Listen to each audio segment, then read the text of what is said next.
Le survivant des deux bombes, Tsutomu Yamaguchi, marchait dans les rues de Hiroshima ce matin du 6 août 1945. Il était en voyage d'affaires et s'apprêtait à quitter la ville après plusieurs mois de travail. Le ciel était dégagé, le soleil brillait et tout semblait ordinaire. Pourtant, à 8h15, un éclair aveuglant déchira le ciel. Une immense explosion pulvérisa les bâtiments autour de lui.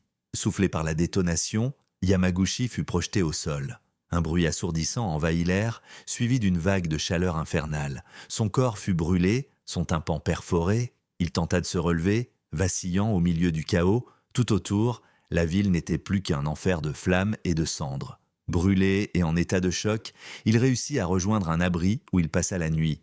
Le lendemain matin, malgré la douleur, il décida de rentrer chez lui, à Nagasaki. Il voulait revoir sa femme, son fils, leur dire qu'il était vivant. Le 9 août, encore bandé et affaibli, il se présenta à son bureau pour expliquer à ses collègues ce qu'il avait vu à Hiroshima. Il était en train de raconter l'horreur de la veille lorsque, à 11h02, une seconde explosion déchira le ciel. Une lumière aveuglante, encore plus intense que celle d'Hiroshima, inonda la pièce.